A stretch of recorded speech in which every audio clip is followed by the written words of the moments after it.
우리 인사합시다. 환난을 당하지만 예수 안에서 평안함을 누립시다. 네. 2022년 서울 도심과 한강 또 산업 단지 일대에 나무 3천만 그루를 심겠다. 2050년에는 서울 시내의 휘발유와 그리고 경유차가 다 사라지고 전기와 수소차를 만들어서 탄소 매출 제로의 도시로 만들겠다. 야수매찬 그런 서울 청사진의 프로젝트를 7월 8일 날 시장이 발표를 했습니다. 세 번째, 대한민국의 심장부인 수도에 서울시장을 수임했고 그리고 대권에 또 도전할 그런 물망에 오른 박원순 서울시장이 성추행의 혐의로 전 비서가 고소를 하자 7월 9일 날 스스로 극단적인 행동을 해서 그만 죽음을 당하고 말았습니다. 정말 온 국민이 황망하게 생각되는 그런 슬프고 비극적인 그런 사건입니다. 지도자이기 때문에 책임성이 있습니다. 그러기에 소중하게 생명을 여겨야 되는데 그만 세상을 떠나고 말아서 온 국민들이 정말 황망하는 그런 어려움에 당하고 있습니다.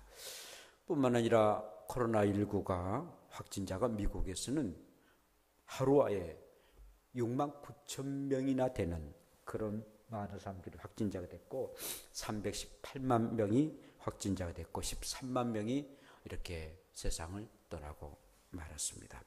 우리나라에서도 광주에서도 계속 확산되어 어떤 그 멈춤의 조짐이 일어나지 않고 있습니다.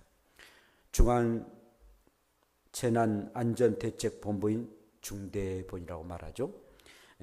7월 10날 교회에 정규 예배를 허용하지만 그 외에 어떤 수련회나 그룹 기도회나 부흥회나 구역 예배나 성경 공부 모임이나 성가대 연습 모임들을 금한다라고 발표를 했습니다. 찬송과 기도를 할 때도 마스크를 쓰고 해라라고 말합니다. 적발 시에는 300만 원의 벌금을 부과하겠다라고 말합니다. 저희 교회는 아주 수칙을 잘 이렇게 지키고 있습니다. 예방 방역을 잘하고요. 또 거리두기를 잘하고 마스크를 여러분들 이렇게 다 쓰고 있습니다. 또 열 체크를 끊임없이 지금까지 수개월 동안 하고 있습니다. 또 점심 먹는 일 때문에 오후 예배도 드리지 아니하는, 그래서 정말 우리가 섭선수범하자라고 잘 지키고 있는데 왜 교회만 이런 일들을 적용하냐 이겁니다. 세상 사람들은 모여서 335호 식당에서 잘도 먹더라고요. 커피숍에서 차 잘 마시더라고요. 술집에서 춤추고 그리고 또 노래 부르면서 소리소리 놀면서 그런 일들은 제하지 아니하고 헌법상의 종교 자유가 있는데 이렇게 교회만이 그걸 제한하고 또한 그에 대한 지키지 아니하면 벌금을 가야겠다라고서 얘기를 합니다. 이게 하나의 종교 탄압이지 않느냐라고서 볼멘소리를 저도 하고 또 그렇게 의심을 하는 그런 사람들도 참 많습니다. 정기적인 예배를 드리려면은 오늘 우리 교성가 이렇게 해야 됩니다. 찬양을 드려야 되는데 찬양을 그냥 하루아침에 뚝딱 됩니까? 연습하고 또 연습을 하고 있는데 하나의 찬양 연습을, 성가 연습, 찬양 연습을 그냥 소그룹으로 묶어가지고 그건 안 된다. 얼마나 탁상 공론의 얘기인지 모릅니다. 행정상의 문제가 있는 것을 봅니다. 진짜 신성한 교회의 어떤 존엄한 그런 가치를 인정하지 못하고 그냥 그들의 일반적인 생각으로 소그룹 안에 들어가서 하게 되면 벌금을 간다라고 그들은 생각하고 있습니다. 그러나 우리가 세 가지 산밀, 밀폐, 그 다음에 밀집, 밀접 서로가 조심을 해야 되겠죠. 밀폐된 공간에 우리 가지 말아야 되고 밀집된 그런 곳에 있지 않아야 되고 또 밀접 서로가 가깝게 하지 않는 산미를 우리가 늘 조심해야 됩니다. 우리가 조심할 것은 조심하지만 그러나 아니 된 것은 아니 된다라고 우리가 교회가 해야 되고 그럼에도 불구하고 우리는 끝까지 살아계신 하나님을 믿는 그 믿음만큼은 변하지 아니해야 될 줄로 믿습니다. 사회적으로나 국가적 뿐만 아니라 전 세계가 환난을 당하고 있습니다. 정말 지금의 시대를 환난의 시대라고 말해도 정말 그 말이 틀린 말이 아니면 아니다라는 것을 우리뿐만 아니라 안 믿는 사람들도 그렇게 말을 하고 있습니다.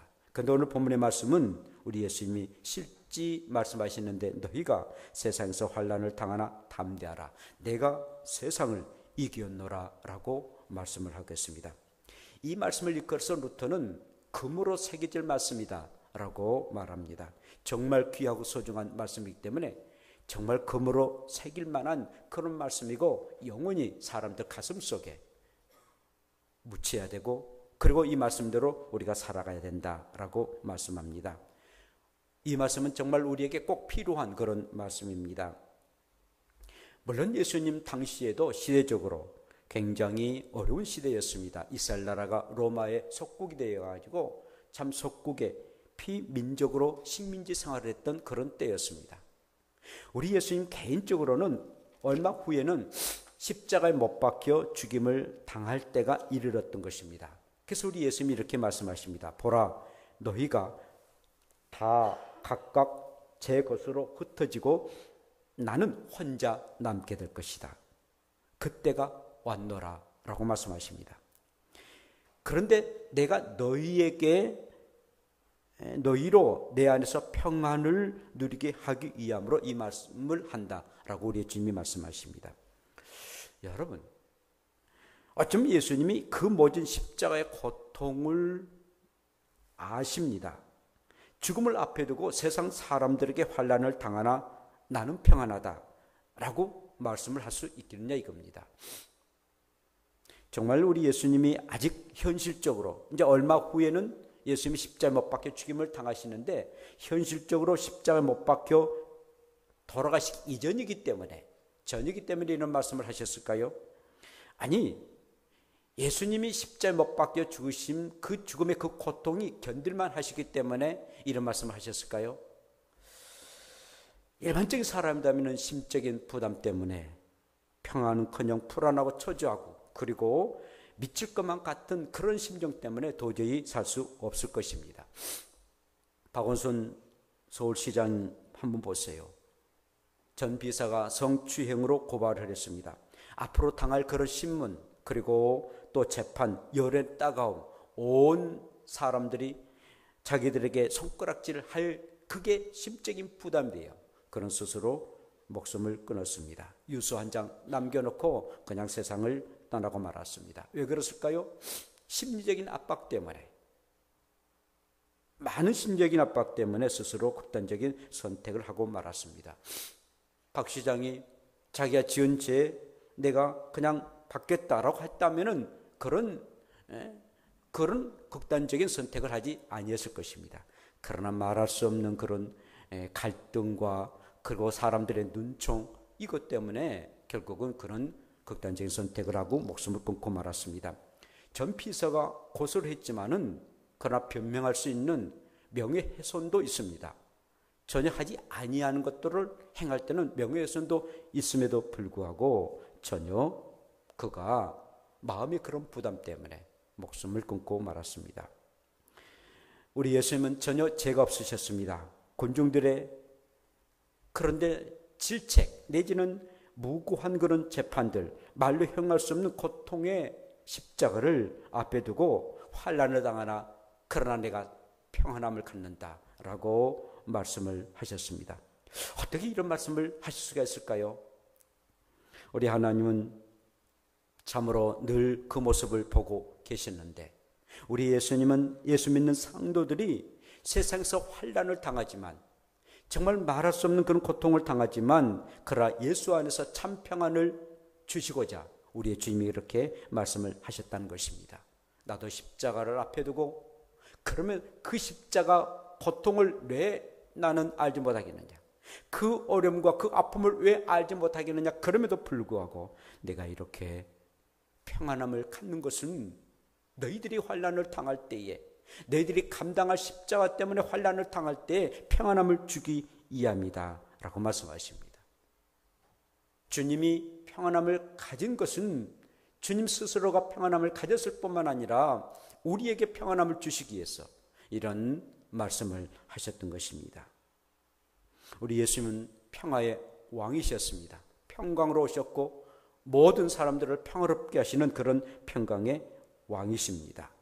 그래서 평안을 너에게 끼치기 위해서 우리 주님이 이 땅에 오셨다라는 것입니다. 그럼 우리 예수님이 어떻게 이렇게 평안한 마음을 가질 수가 있습니까? 오늘 말씀 보니까 하나님 아버지 안에 내가 거한다. 하나님 아버지 안에 내가 거하기 때문에 내가 이런 평안함을 가질 수가 있다라고 말씀합니다. 내가 혼자의 때가 왔구나. 그러나 내가 혼자 있는 것이 아니라 아버지께서 나와 함께 계시느니라 라고 말씀합니다. 그렇습니다. 예수님도 하나님이셨습니다. 그러면서도 완전한 사람이었지만은 사람으로서 당할 그 고통, 그것도 그냥 죽음이 아니라 못 박히고 그리고 창에 찔리고 그 고통을 왜 모르시겠습니까? 정말 소름 끼칠 정도의 고통스러운 그 고통을 왜 모르겠습니까? 그러나 우리의 주님이 내가 너에게 평안을 끼친 것은 내가 아버지 안에 있다. 하나님 아버지 안에 있다. 아버지가 나를 이루어 주시고 하나님 아버지와 나와 함께 하시기 때문에 그 아버지 안에 있는 내가 있기 때문에 마음의 평안함을 갖는다 라고 말씀하고 있습니다. 사랑하는 성도 여러분, 저와 여러분들이 살아가는 동안 정말 내외의 환을 당할 때가 참 많습니다. 내적으로도 우환을 당하고 외적으로도 환난을 당할 때가 얼마나 많습니까? 그때 우리는 어떻게 해야 됩니까? 주 안에서 평안함을 가져야 됩니다.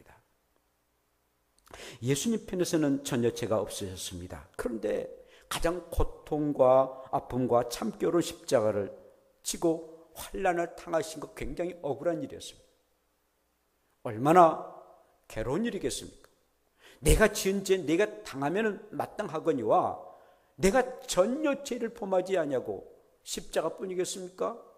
그것보다도 더 마음 하나라도 아니 꺼집기라도 당할 수 있는 우리의 주님이 아니었습니다. 그럼에도 불구하고 우리의 주님은 환난을 당하셨습니다. 그것도 인간이 겪어야 할 그런 환난 중에서 가장 극한 십자가에 못 박혀 죽임을 당하는 그런 환난을 당하셨습니다. 그럼에도 우리의 주님은 내가 아버지 안에 있기에 이 환난을 당했지만 그러나 평안함을 누리고 있다. 그러므로 너희가 내 안에 거하라. 나의 안에 거하라. 그러면 너희가 평안함을 얻게 될 것이다 라고 말씀하십니다.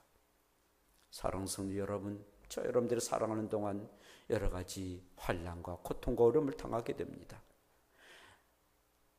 십자가에 우리의 주님이 죽으셨던 그 짐이 한없이 무거운 것처럼 수고하고 무거운 짐들이 나를 괴롭힐 때가 참 많습니다. 그런데 우리 주님이 말씀하십니다. 수고하고 무거운 짐진 자들아 다 내게로 오라. 내가 너희를 편히 하리라. 그 수고문 짐 때문에 내가 환난을 당하고 고통을 당할 때 내가 너와 함께하고 너가 내 안에 그리고 내가 너희 안에 거함으로 그 환난을 그 무거운 짐을 그리고 나에게 맡기고 그리고 평안함을 가지라 라고 말씀합니다. 성도 여러분, 사는 동안 여러 가지 어렵고 고난스러운 일이 있습니다. 그런 와중에서도 우리가 평안함을 누린 것은 우리 주님이 이미 경험하셨습니다. 이미 선언을 하셨습니다. 그러므로 우리의 주님도 그 십자가 안에서 하나님 안에 계셔서 그렇게 평안함을 가졌는데 내가 당하는 그런 십자가 나는 힘들지만 그러나 주님의 그 십자가 생각하면 아무것도 아니지, 빙산의 일각에 불과하지 라고 생각하고 우리 주님 안에서 주님이 이미 경험하셨지 않습니까? 그런 주님이 말씀하셨지 않습니까? 내 안에 거하라. 그러면 평안함을 가질 것이다 하셨기에 내가 주님 안에서 평안함을 갖습니다. 어떤 환난과 고난이 있어도 늘 주님 안에 계셔서 평안함을 넉넉하게 이기며 나가는 여러분들의 되시기를 축복합니다. 평화리가요, 암탉 날개 아래 있으면은 폭풍과 몰아치고 또 독수리가 위협을 해도 평안함을 갖습니다. 아무리 세상이 막 어지럽고 힘든 일이 있어도 우리가 예수님 안에 있으면은 예수님 우리에게 평안함을 주심을 믿고 오늘도 주님 안에 늘 함께하기를 축복합니다. 또한 세상에서 환난을 당하지만 담대할 때 평안함을 얻을 수 있다라고 말씀하고 있습니다. 세상에서 가장 큰 환난은 죽음에 이르는 환난입니다. 그런데 예수님은 죽음을 앞에 두고 늘 평안함을 가졌습니다. 어찌 평안함을 가질 수 있었을까요? 내가 온 인류를 위해서 내가 죽지만은 그러나 하나님이 나를 환영해 주시고 그거 나는 하나님 나라에 들어간다, 아버지 품에 들어간다 라는 그런 확신을 가졌습니다. 그리고 그는 정말 이제는 아버지 안에 들어가고 또 아버지의 말씀에 순종함에 대한 그런 담대함을 갖게 되었습니다. 그래서 우리 예수님도 너희가 내 안에서 담대하라 라고 말씀하고 있습니다. 비록 죄를 범했지만은 내가 죄를 범했으니까 죄값을 치른다라는 그런 담대한 마음이 있으면 결국 스스로 목숨을 끊지 아니했을 것입니다. 사랑하는 여러분, 자살은 절대적으로 이건 하나님 앞에서나 또한 그를 알고 있는 모든 사람들 앞에서 죄입니다. 어떠한 걸로도 정당할 수가 없는 것입니다. 왜냐하면 우리의 생명은 하나님께서 우리에게 부여하신 창조주 하나님이 사람들에게 부여한 피조물들에게 부여한 가장 고귀한 것입니다. 그런데 사람이 스스로 그 생명을 끊고 마는 것은 하나님에 대한 모욕입니다. 창조주 하나님에 대한 이것은 큰 죄입니다. 그러므로 정말 어떤 환난을 당한다 할지라도 잘못한 것은 잘못된 것에 대한 죄를 받고 그리고 잘한 것에 대해서는 정당한 그런 재판을 받는 것이 마땅한 일인데 담대함이 없기 때문에 결국은 그렇게 생명을 끊고 마는 것입니다.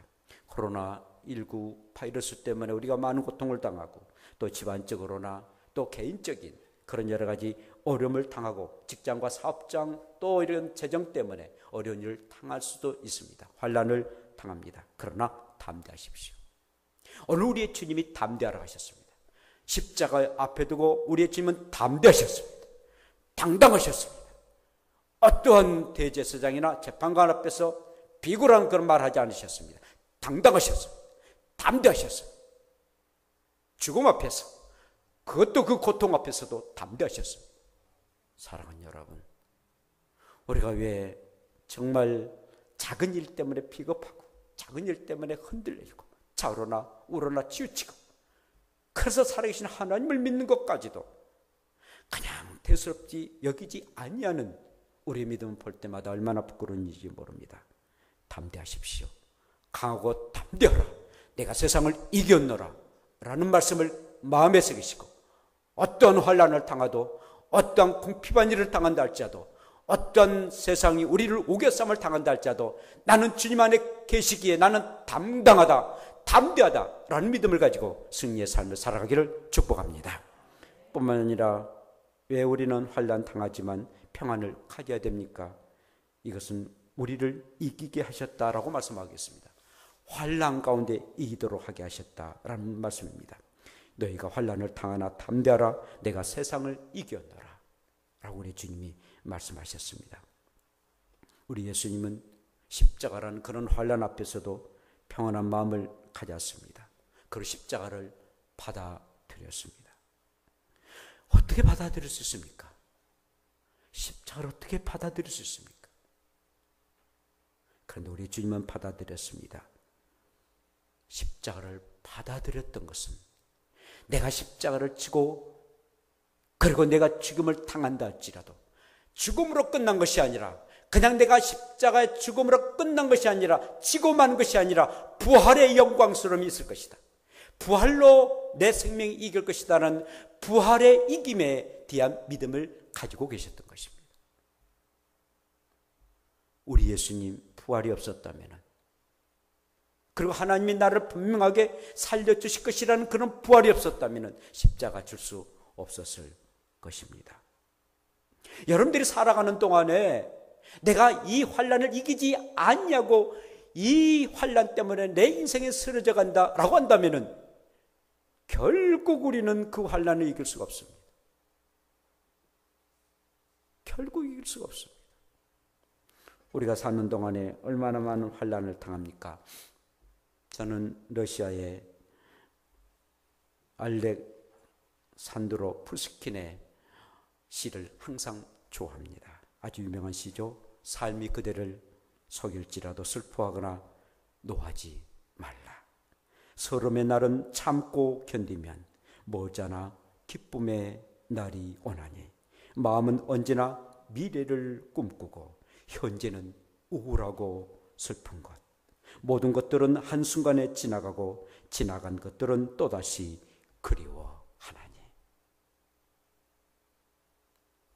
한 세기가 지나고 많은 세대를 지나고 많고 많은 사람들, 슬픔에 젖어 괴로움에 젖어 살아가는 사람들에게 위로의 이 부스키는 한 시로 이루어지고, 그리고 많은 사람들에게 격려해주는 그런 시 아니겠습니까? 우리의 삶이 얼마나 우리를 괴롭히고 그리고 슬퍼하고 노하는 일들이 얼마나 많습니까? 그러나 슬퍼하거나 노하지 말라는 것입니다. 서름의 날이 참고 견디면은, 그리고 머지않아 기쁨의 날이 오는 법이라는 것입니다. 마음은 언제나 미래를 꿈꿔야 된다는 겁니다. 그러나 현재는 환난으로 우울하고 슬픈이지만 지나간다는 겁니다. 그냥 그게 환난이 있는 게 아니라 지나갑니다. 사랑하는 여러분, 우리는 이깁니다. 절대로 이깁니다. 어떠한 환난이 있다 할지라도 우리는 이기는 그런 승리의 사람이 되는 줄로 믿습니다. 우리의 스스로는 이길 수 없습니다. 우리의 스스로는 좌절하고 낙망할 수밖에 없습니다. 그럼에도 불구하고 우리는 이길 수 있는 것은 예수 그리스도가 내게 능력 주시기 때문에 예수 안에서 우리는 이길 수가 있다는 것입니다. 그래서 우리는 세상을 이기고 죄악을 이기고 죽음을 이기고 그리고 마귀를 이기고 환난을 이기는 자로 살아갈 줄로 믿습니다. 바로 그래요. 우리가 축구 시합을 하면 이긴 게임을 보지 않습니까? 그럴 때가 있지 않습니까? 우리는 환난을 당하지만 이깁니다. 환난은 하나의 과정일 뿐이지 우리의 결과는 바로 이김이라는 것입니다. 그래서 평안함을 갖는 겁니다. 그런데 이 평안함, 그래서 우리가 갖고 그리고 살아가는 것입니다. 환난은 예수 안 믿는 사람이든 믿는 사람들에게 모두 다 오게 됩니다. 비가 내리는데 안 믿는 사람들의 밭에는 비가 안 오고 믿는 사람들의 밭에는 비가 옵니까? 모두 다 비가 옵니다. 여러 가지 환난을 다 당합니다. 그러나 차이점이 있다면 안 믿는 사람들은 환난을 당할 때 이 말씀을 하지 못합니다. 아이고, 이 환난을 내가 어떻게 당하냐고 너무 무거워가지고 그 짐이 그를 완전히 짓눌러버리고 마침내는 스스로 생명을 끊는 일도 비극으로 결말을 맺습니다. 그러나 우리 그리스도인들은 그런 환난을 당할 때에 그래 우리의 주님도 십자가에서 그런 환난을 당하시면서도 담대하셨지. 그리고 하나님 안에서 승리하셨지. 그리고 분명하게 부활로 이기셨지. 그래도 내가 당하는 이 환난은 우리 주님이 당하는 그 환난에게 비교하면 아무것도 아니야. 빙산의 일각에 불과해. 그리고 우리 주님이 말씀하셨지 않느냐? 내가 세상의 환난을 당하지만 담대하라. 세상을 이겨내라고 말씀하셨는데 이것을 우리 주님이 책임져 지시겠다는 말씀이지 않느냐? 우리의 주님이 책임져 지셨는데 우리 주님은 내 죄 때문에 죽으셨고 그리고 항상 나와 함께 하시는 영원한 하나님 나라를 준비하고 계시고 늘 이 세상에서 살아가면서 우리를 늘 인도하시는 그 우리의 주님이 말씀하셨지 않느냐. 말씀하셨다는 것은 그냥 말씀하신 것이 아니라 너희를 위해서 내가 환난을 당할 때 담대하기 위해서, 이기도록 하기 위해서 말씀하시는데 그 주님을 내가 믿는 것이지. 그리고 나는 평안함을 갖는 것입니다. 사람의 힘으로는 불가능합니다. 사람의 힘으로는 절대 그 환난을 당할 때에 일어설 수가 없습니다. 그럼에도 불구하고 우리는 살아계신 하나님을 믿고 예수 그리스도가 나의 구주가 되심에, 그리고 성령님이 말할 수 없는 탄식을 하시면서 우리를 도와주시기 때문에 우리는 넉넉하게 이길 줄을 믿고 그 환난을 이겨서 평강이 임하는 우리의 삶이 될 줄로 믿습니다. 끝까지 어떠한 고난과 어떠한 어려움이 있어도, 정말 하늘이 무너지고 땅이 꺼지는 그런 고통이라 한다 할지라도 오늘 말씀을 믿어보세요. 믿어보세요. 믿어보면은 우리의 주님이 함께 하시고, 믿으면은 그 믿음 가운데 우리 주님이 넉넉하게 승리할 줄로 믿습니다. 그게 믿음인 것입니다. 오늘 또 전 세계적으로 또 개인적으로 여러 가지 환난을 당한다 할지라도 오늘 말씀을 꼭 붙잡고 승리의 삶을 살아가는 복된 저와 여러분들 되시기를 축복합니다. 기도합시다. 우리 함께 기도합시다. 정말 우리가 세상에선 환난을 당하지만 예수 안에서는 평화를 늘 임한 것을, 내 마음속에 늘 평강이 임하도록 우리의 주님이 너희에게 주시기 위해서, 내게 평강을 주시기 위해서 이 말씀하신다 라고 말씀하시고 십자가 앞에서 이렇게 말씀하셨습니다. 우리도 우리 다 같이 함께 주의 이름을 부르면서 정말 주님 안에서 평강을 누리며 살아갈 수 있고 담대하게 승리하며 살아갈 수 있는 우리의 삶이 되도록 다 같이 함께 동성으로 주 한번 부르며 기도드립시다. 주여